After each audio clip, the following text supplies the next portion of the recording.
The sun was bright that Saturday afternoon. Benson, a billionaire known for his calm charm and quiet generosity, stepped out of the grand supermarket in the heart of Lagos. His driver was waiting with the car, but something made Benson pause. Maybe it was the warm air or the smell of roasted corn across the road. Or maybe, just maybe, destiny had decided to play its hand. As he adjusted his sunglasses and scanned the crowd, a soft voice pulled his attention. "Excuse me, sir. Please, can you help me with some money for food?" Benson turned, his breath caught in his throat. She stood barefoot, her clothes slightly torn, her long black hair messy but beautiful in its natural way. Her skin was dark and glowing under the sun. Her big, tired eyes looked into his, and in that moment, Benson felt something strange. His heartbeat slowed, then raced. He had seen many women in his life, models, celebrities, even daughters of presidents, but none had hit him like this. "I'm sorry," he said, struggling to speak. "I don't have cash on me right now. Let me just go to that ATM over there and withdraw. Please wait here. Don't go. I'll be right back." She gave a small nod. "Okay, sir. Thank you." He turned quickly and hurried to the ATM across the street. It wasn't far. He kept looking over his shoulder, afraid she might disappear. He typed in his PIN and withdrew several notes. Then he rushed back. She was gone. "Wait, no," he muttered, turning in all directions. Where did she go? Benson checked behind cars, peered into corners, even walked around the block, but she was nowhere. It was like she had vanished. He finally stopped near his car, completely out of breath. "She should have waited," he whispered. "Why didn't she wait?" Back home in their luxury mansion in Banana Island, Benson walked in looking quiet and distant. "Welcome, my son," his father said, standing up from the grand leather couch. "How far about the wedding plans with Chief Okafor's daughter? The engagement is next month. I hope you're taking it seriously." Benson didn't answer. His father frowned. "Benson, I'm talking to you." He dropped the cash he was still holding on a table and sighed. "Dad, how many times will I say this? I told you and Mum before, I don't love this woman. You're forcing her on me." "You don't have a choice," his father said firmly. "This marriage is important for business. Our companies will grow stronger when we unite with the Okafors." "I'm not a business project," Benson snapped, his voice shaking with anger. "I'm a human being. What about love? What about my own happiness?" His father looked away. "Love doesn't build empires, wisdom does." Benson turned and walked away. Later that night, he sat alone in his room, staring at the ceiling. All he could think of was that girl. The way she had looked at him, the pain in her eyes, the beauty in her sadness. "God," he whispered, "please let me see her again. Just one more time." He didn't even know her name. The next morning was hot and dry. Benson sat in his home office, staring at a half-open file. His mind wasn't on the documents. No matter how much he tried, he couldn't stop thinking about the girl from the supermarket. Her eyes, her voice, the way she disappeared without a trace. It was strange how someone he met for less than 5 minutes had now taken over his whole mind. Just then, his phone rang. It was a call from one of his construction workers at his new building site on the mainland. "Hello, sir," the man said. "Good morning. Sorry to disturb you this early." Benson replied, "What's wrong?" "Sir, something strange happened today." "What happened?" Benson asked, already feeling tense. "One of the men went to check Block C this morning and found a woman sleeping there, on the floor, sir." "A woman?" Benson repeated slowly. "Yes, sir, a young woman. She was inside one of the empty rooms with no windows. She looked tired and sick. We've tried to tell her to leave, but she keeps begging to stay. She said she has nowhere to go. We're not sure what to do. That's why I said I should call you." Benson's heartbeat picked up. Something in his chest stirred. "Did she say her name?" "No, sir, but she's beautiful. Dark skin, wearing a torn white dress." Benson's heart skipped. "Wait," he said. "Don't do anything. I'll be there in a few minutes." He grabbed his car keys and drove fast to the site. His mind was racing, his hands tight on the steering wheel. When he arrived at the site, he didn't wait for greetings. He walked straight to the block the workers pointed at. There she was, sleeping on the floor, curled up like a child. His heart jumped. It was her, the same girl who asked him for money, the same girl who disappeared before he returned. Her eyes were closed, her hair a little messy, her dress still the same torn white. Her face looked calm but weak, like someone who hadn't eaten well in days. He stood there, just looking at her. After a while, she slowly opened her eyes. She saw him standing at the door. She sat up quickly, surprised, confused. Then her eyes widened. "You, sir?" she said in a small voice. Benson stepped closer. "It's you." She stood up in panic. "I'm sorry. Please don't send me away. I don't have anywhere else to go. I didn't mean to cause trouble. I just wanted a place to rest. I'll go soon. I'll try to find somewhere else. Just give me a little time, please." Benson looked at her, stunned. Her voice, her pain, her honesty, it hit him hard. "No," he said quietly, shaking his head. "I won't let you stay here." Her face dropped. "Please, sir." He raised his hand gently. "This place is dangerous. There are no walls, no protection. Anything could happen to you here. It's not safe." She nodded slowly, tears still rolling down. "I understand. But," he said, "you'll come home with me." She blinked in shock. "Sir? I'll take you home. You can stay in my guest room. Help around the house. You can stay until you're strong enough to start something for yourself." She looked up at him, her lips trembling. "Sir, are you serious?" "Yes," he said firmly. "I couldn't help you yesterday. I'm not missing this chance again." For a moment she just stared at him, then suddenly bowed low in gratitude. "Thank you, sir. Thank you so much.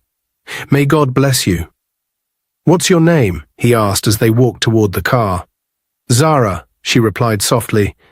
"That's a beautiful name." They entered the car, and as he drove, Benson felt a strange peace in his heart. The girl he thought he had lost had returned. The next morning, the mansion kitchen was warm with the soft aroma of jollof rice. Zara stood by the cooker in a simple blue dress that Benson had given her. There was peace in her eyes. This was the first time in a long while she felt like a human being again. She had slept in a real bed, taken a proper bath, and now she was doing something she loved, cooking. Even if this peace didn't last forever, at least she would enjoy it while it did. She didn't hear the footsteps at first, but she felt someone watching her. When she turned around, her heart almost jumped. A woman stood at the kitchen entrance. Her makeup was heavy, her fake lashes long, and her gold heels clicked as she stepped in. She looked like she came straight out of a fashion magazine. Zara stared at her, confused. The woman's voice was sharp.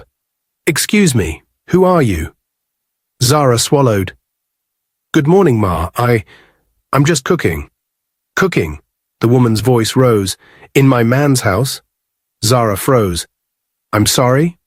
"I said, who are you, and why are you in Benson's house, wearing someone else's dress and acting like you live here?" Zara looked down. "Mr. Benson brought me here. He said I could help in the house. I've been staying in the guest room."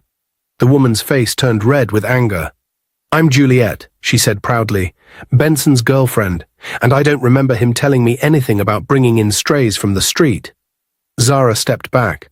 "I'm sorry, I didn't mean to—" Juliet cut her off. "Let me guess. You met him on the road, gave him your sad little story, and now you're living in his mansion. Cooking in his kitchen like you're the wife."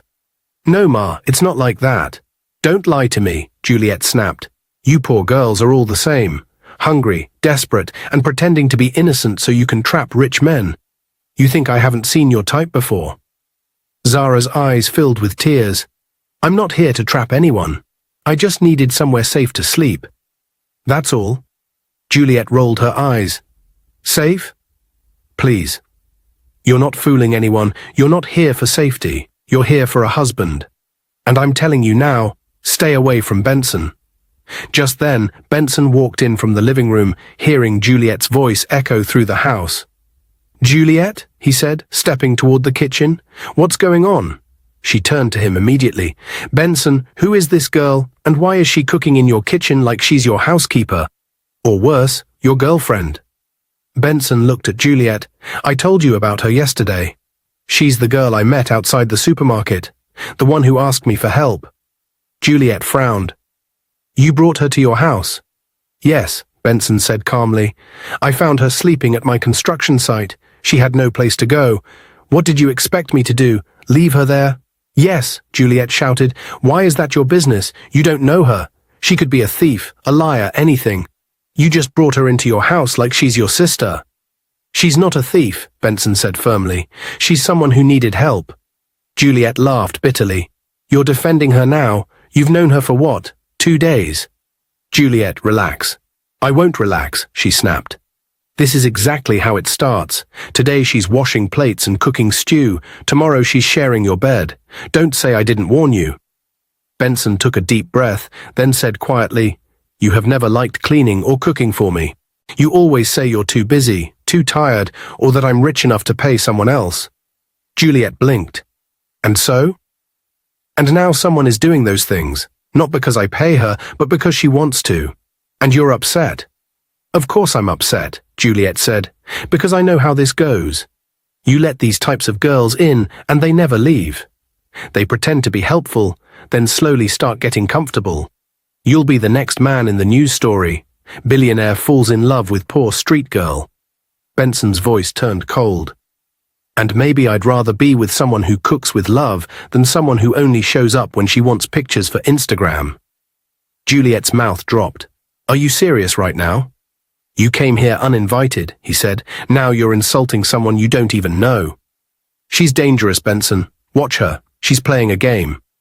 She's not playing anything, he said. She didn't ask to come here. I brought her. I made the choice to help her, and I don't regret it. Juliet shook her head slowly. Wow, I can't believe you. After everything we've shared, you let a complete stranger take over your house. She hasn't taken over anything, Benson replied. She stays in the guest room. She helps with meals. That's all. Juliet clapped her hands slowly. You know what? Maybe you deserve each other. She turned sharply to Zara. Enjoy it while it lasts. Men like Benson are easy to fool, but not forever. Then she stormed out of the kitchen. Zara stood still, her hands trembling. I'm sorry, she whispered. Benson walked over. Don't be. She's right to be angry, Zara said. This is her space. I don't want to cause problems. She lost her right to be angry the moment she insulted you. Zara looked at him. Why are you doing this for me? Benson didn't answer immediately. He stared at her. Because you reminded me that kindness still matters, and maybe I need more of it in my life. Zara gave a small, sad smile. Now, he said, changing the topic, is the food ready? Because after all that drama, I'm starving. She laughed softly and nodded. Yes, sir, it's ready. Good, he said. Let's eat. Later that evening, Benson's phone rang again. It was his father. Good evening, Dad. His father didn't waste time. So Juliet came here crying this morning. She said she met a strange girl in your kitchen, wearing your clothes and cooking like she owns the house. Benson closed his eyes. Dad, is that why you're calling me? His father sounded firm. Answer me, Benson. Who is that girl? And why is she living in your house? Benson frowned. Dad, the person Juliet saw is not my woman. I don't have anything with her. She's just someone I helped from the street. She had no place to go. I brought her in to help around the house and get back on her feet. Benson, his father said calmly, I didn't say you should not help anybody. That's not the issue. I'm only saying be careful. Some girls nowadays are dangerous. They look innocent today, and tomorrow they're the reason your business crashes. Just be careful. Benson replied, Dad, I know what I'm doing. Juliet has no right to come to your house and start reporting me like I'm a child. His father sighed. You know Juliet loves you. She's just scared of losing you. And she's worried because this whole wedding plan is dragging too long. Benson rolled his eyes. Dad, with all due respect, that wedding is none of my business right now. I have over 6 building projects I'm managing. I don't have time for fake love or family alliances. I'm not marrying someone just because her father is your friend. Watch your tone, young man, his father snapped. This marriage is important to both families. It's not just about you. Benson stood up. Then go ahead and marry her yourself, since it's not about me. I'm not interested. I won't marry someone I don't love. His father paused. So is it this street girl you're falling for? Benson laughed. Dad, this conversation is over. I need to rest. We'll talk later. He ended the call without waiting for a reply. A week later, Benson had traveled for a business meeting outside Lagos. He was expected back that same evening. Zara remained in the mansion, keeping everything clean and organized just like he asked. That afternoon, she was in the kitchen, cutting vegetables for stew, when the front door opened loudly. Zara paused. She wasn't expecting anyone. Juliet walked in like she owned the house. She looked around and frowned. "So you're still here?" Zara swallowed and greeted quietly. "Good afternoon, Ma." Juliet folded her arms. "You're very stubborn, aren't you? I thought by now you'd be gone." Zara looked down. "Please, Ma, I'm just doing my duties till Mr. Benson comes back," Juliet hissed. "Duties? In my man's house?" "No shame. Anyway, since you're acting like a maid, come and wash my clothes." Zara blinked in surprise. "Ma, but I'm busy right now. And besides, there's a washing machine in the laundry room." Juliet stepped forward and shouted, "Did I ask you to explain? I said go and wash my clothes. They're outside at the corner of the compound." Zara hesitated. "Please, let me just finish cooking. I need to prepare his food before he returns." Juliet raised her hand in anger. "Will you shut up and do what I said? Wash those clothes before I change my mind. If not, you'll be out of this house before my man returns." Zara was shaking. "Ma, please, you don't have to insult me." Juliet laughed wickedly. "Insult? I haven't even started. You poor village girl, very ugly thing. Just look at you, your dry skin, your big eyes, your worn-out slippers. Dirty thing. I don't even know why you're still in this house. Maybe Benson has lost his mind." Zara's lips trembled, but she stayed silent. "Let my man come back," Juliet continued. "You will leave this house today. I promise you. You will pack your things and go back to wherever you crawled out from." Zara walked slowly toward the backyard, her eyes filled with tears. She picked up Juliet's clothes, even though they didn't look dirty, and went to the side of the compound. Juliet sat on the couch, scrolling through her phone with a proud smile. "Rubbish girl," she muttered, trying to act like a queen. "We'll see how long you last." Benson's car pulled into the compound just as the evening sun dropped low in the sky. He had returned earlier than planned, wanting to surprise Zara with her favorite fruit salad. He had even bought a small gift for her, nothing too big, just a sign of appreciation. As he stepped out of the car, he heard a sharp voice shouting from behind the house. It was Juliet. His heart skipped. He walked quickly but quietly along the side of the house. And then he stopped. Zara was bent over a small basin, hand-washing clothes that weren't even hers. Her hands were red from scrubbing. Beside her stood Juliet, standing tall, arms folded, watching like a prison guard. "I said wash it again, you useless girl," Juliet shouted. "Do it well, or do you want to sleep outside today?" Benson's face changed. Zara turned quickly, shocked to see him standing there. Her mouth opened slightly, but no words came out. She looked embarrassed, like someone caught in the middle of something shameful. He looked at Juliet. "What is this?" he said quietly, but his voice was heavy. "Babe, Why is she washing your clothes by hand?" he asked.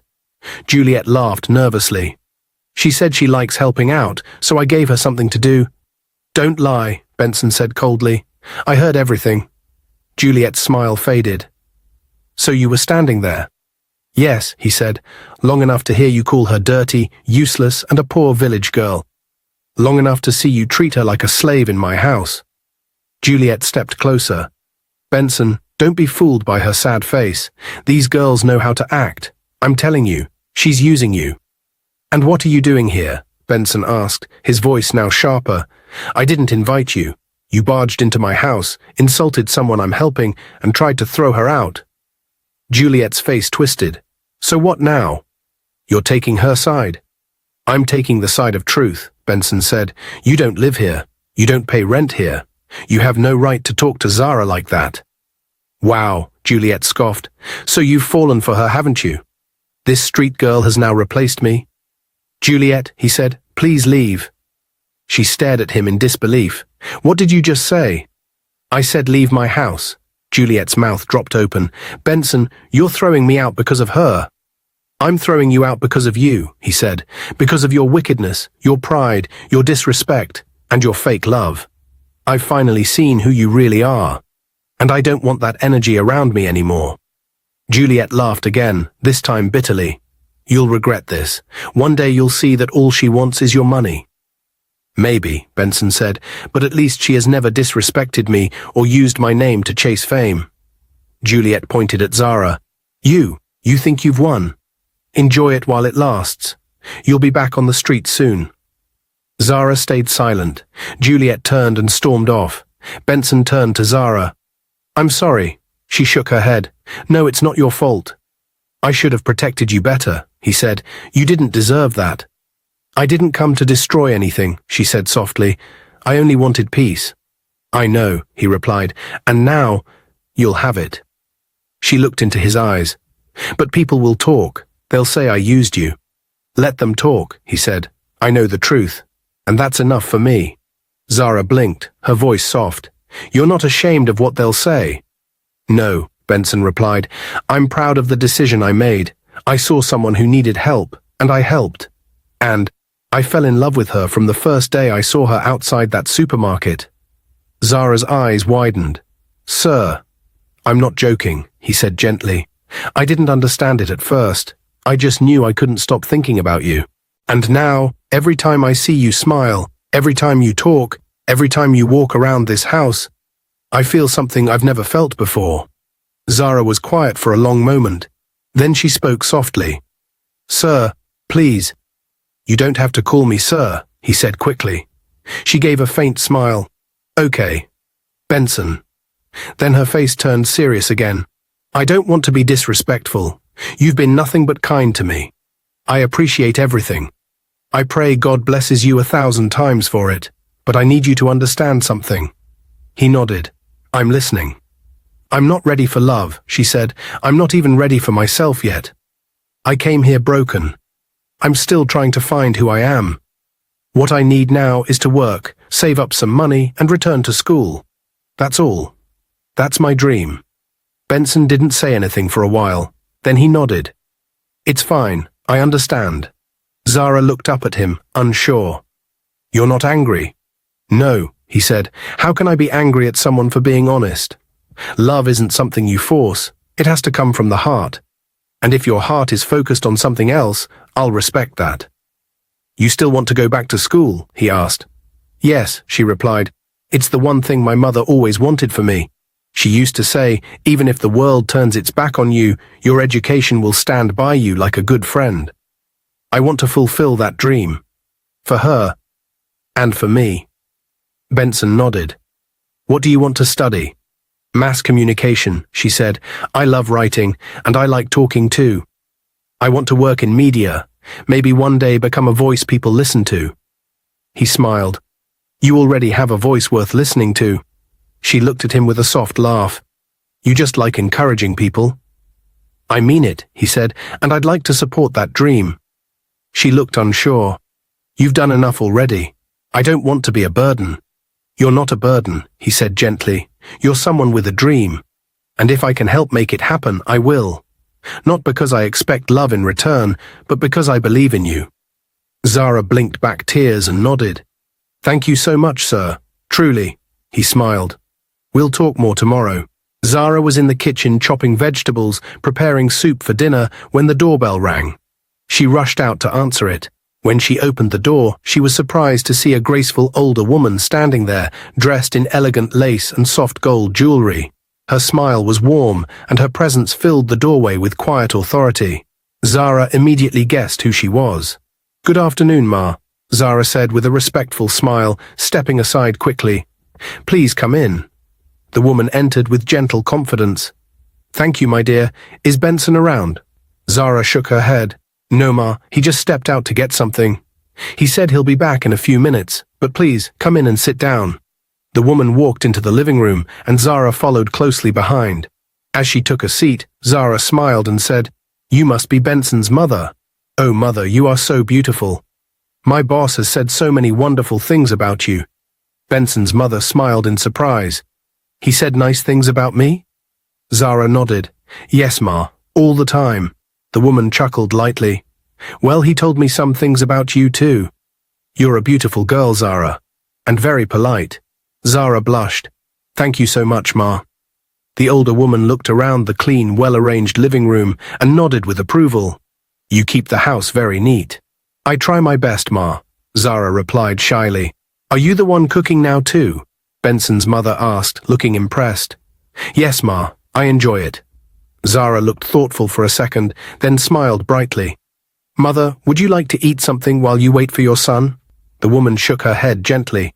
Oh no, don't worry, I'm fine. Please, Ma, Zara insisted politely. Let me make something for you. It won't take long.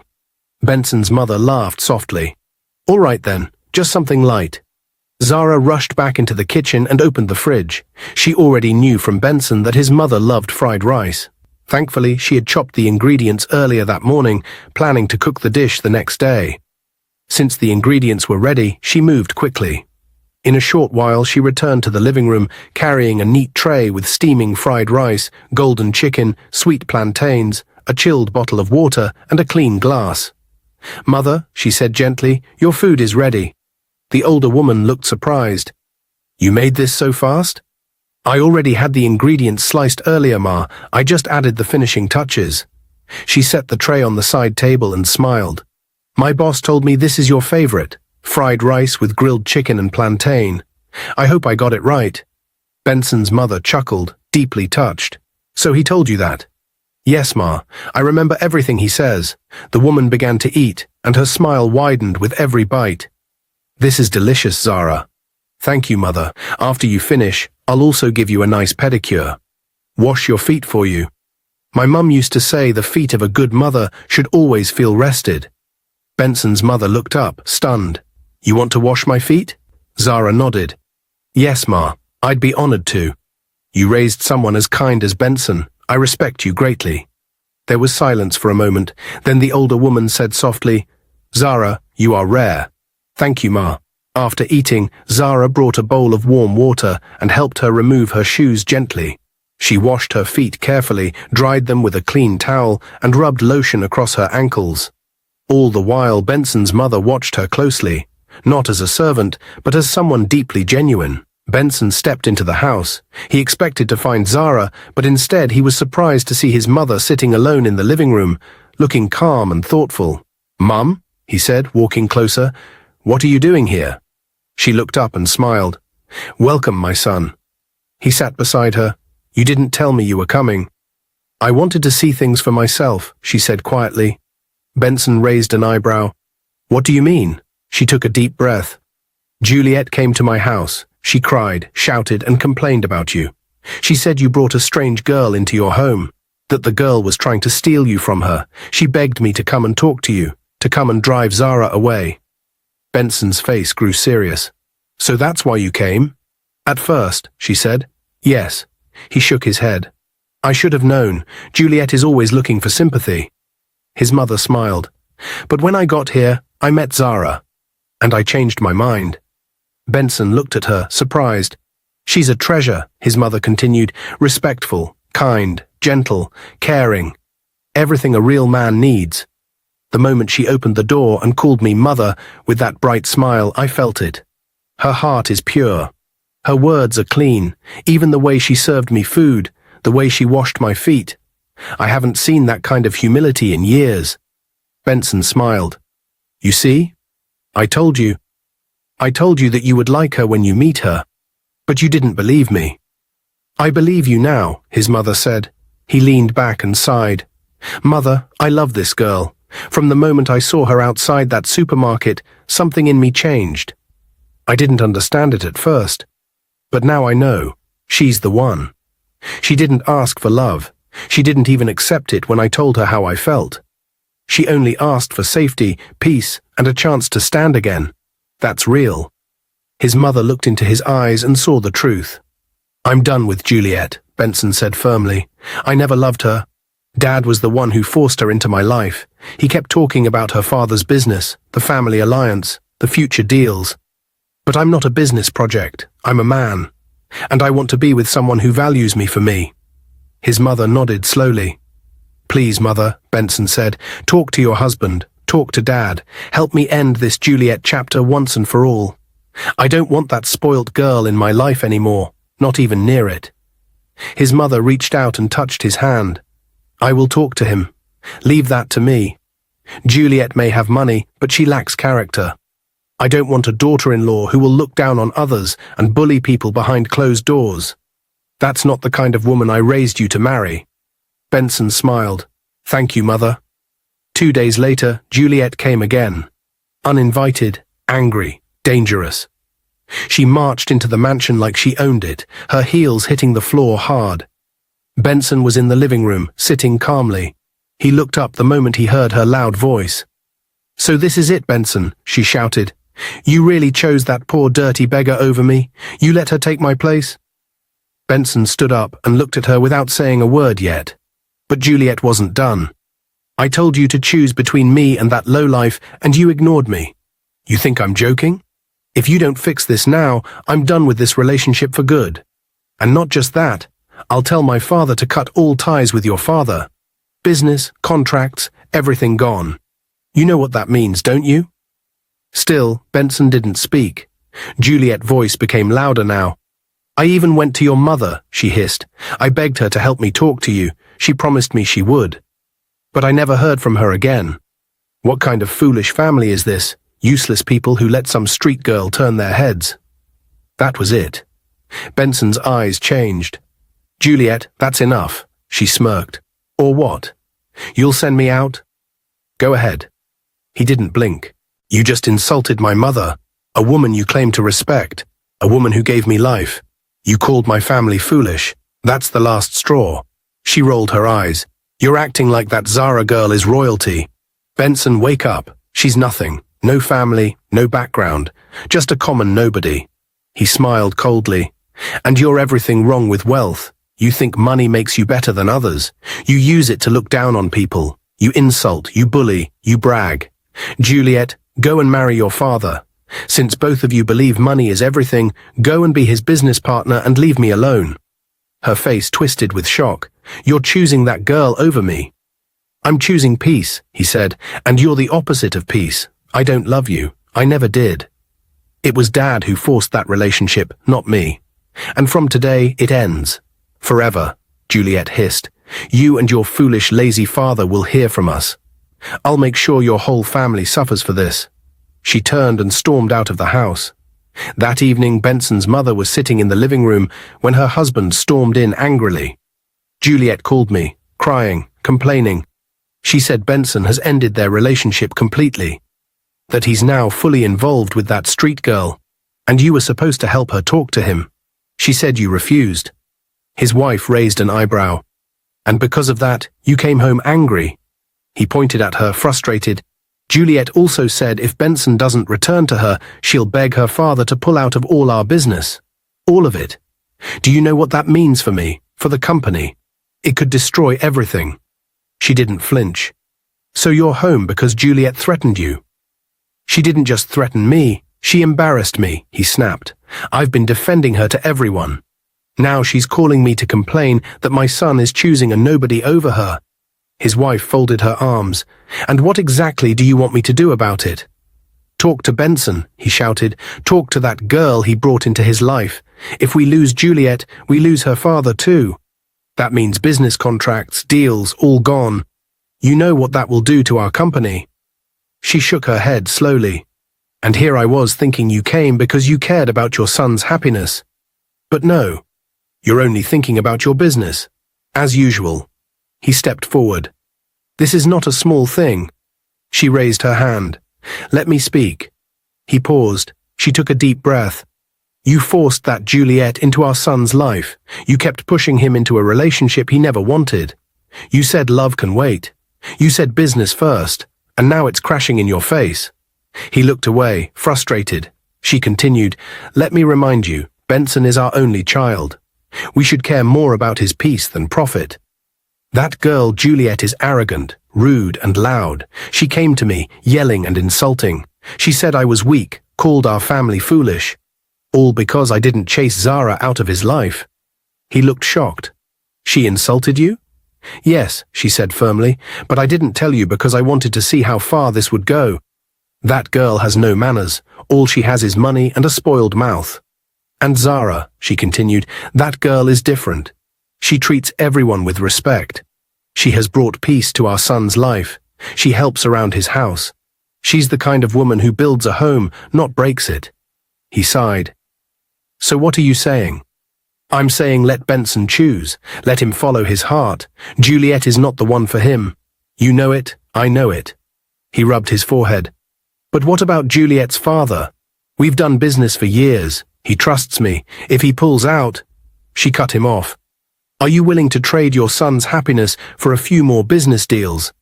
Are you really ready to sacrifice his future just to stay in Chief Udo's good books? He didn't reply. You're always talking about legacy, she said. Well, our son is the real legacy.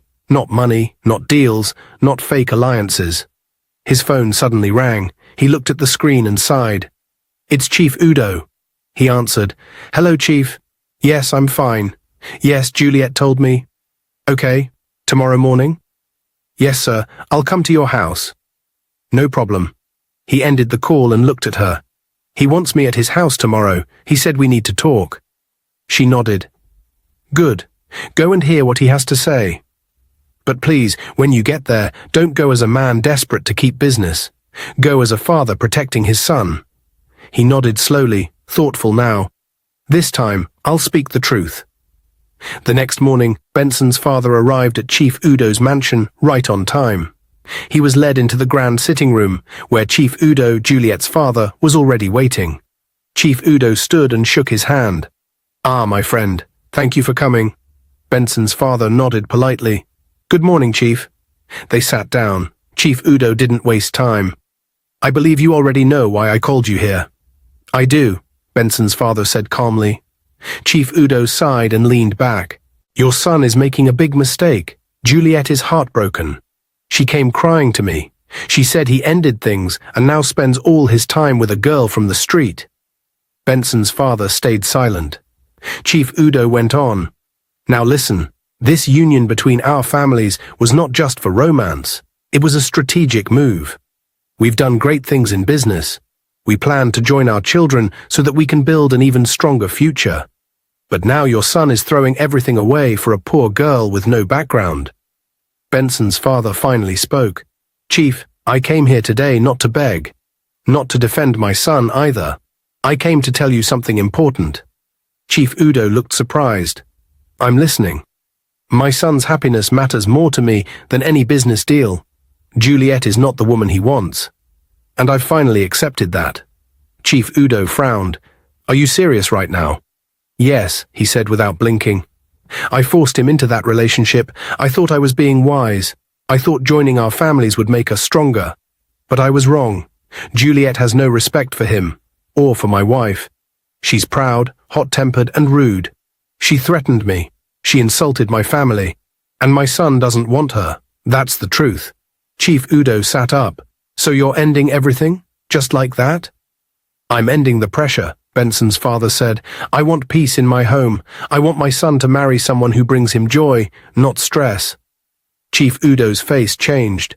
You'll regret this. I promise you. You're choosing a beggar over my daughter. I'm choosing my son, he replied. And you should start working on your daughter's character before forcing her on another family. The room went quiet. Chief Udo's face darkened. So all our years of business friendship mean nothing to you? They mean something, Benson's father said, but not more than my child's future. If you want to withdraw your partnership, so be it. But I will not sacrifice my son's life for deals and contracts. Chief Udo replied, You will regret this. Benson's father nodded. Maybe. But I'd rather regret a lost deal than regret destroying my son's happiness. Without another word, he turned and walked out of the mansion with his head held high. For the first time in years, he felt like he had made the right choice, not for business, not for image, but for love and family. As he got into his car and closed the door, he whispered to himself, My son deserves peace, and I will protect it, even if I stand alone. It was a quiet Sunday evening. Benson and Zara sat on the balcony of his house, watching the sunset. Benson looked at her for a while, then gently took her hand. "Zara," he said softly. She turned to him, her smile sweet and shy. "Yes, Benson?" He knelt down, surprising her. From his pocket, he brought out a small velvet box and opened it. "I love you, Zara. I loved you from the moment I saw you outside that supermarket. And every day since then, you've shown me what peace, strength, and real beauty look like. I want to spend the rest of my life with you. Will you marry me?" Zara gasped, her eyes filled with tears. She didn't speak at first. She just looked at him, heart pounding. Then, in a quiet voice, she said, "I've loved you too, Benson." He looked up, shocked. "You have?" She nodded. "Yes. From the day I saw you at the construction site, when you came to check who was sleeping there, I saw the way you looked at me, and my heart whispered, 'This man is different.' But I didn't want to say anything. I didn't want you to think I was after your money." Benson smiled, tears in his eyes. "You don't know how happy I am to hear that." She laughed gently. "Yes, I'll marry you." He slid the ring on her finger, and they hugged tightly. It was a moment they would never forget. A few weeks later, Benson helped Zara enroll into university. She chose mass communication, just like she always dreamed. She studied hard, worked smart, and never allowed pride to change her. Meanwhile, across town, Juliet sat in her father's house, quiet and thoughtful. Chief Udo had called her into his study earlier that week. "I will not continue to tolerate all this nonsense," he said firmly. "You lost a good man because of your pride and behavior. Now you will change. You must go out, get a job, and focus on building your life. I've spoiled you long enough. It ends today." At first, Juliet wanted to argue, but something in her father's voice made her listen. And for the first time in her life, Juliet agreed. She went out, applied for jobs, and eventually found work at a marketing firm. Slowly, she started learning about humility, growth, and real strength, not from luxury, but from effort. Years passed. Zara completed her degree with honors. Their wedding was simple but elegant. The guests were happy. Benson's parents were proud, and Zara's smile that day could light up the whole world. Afterward, they moved into a new home they designed together. Their marriage was filled with laughter, teamwork, understanding, and deep love. No pride, no secrets. Just peace.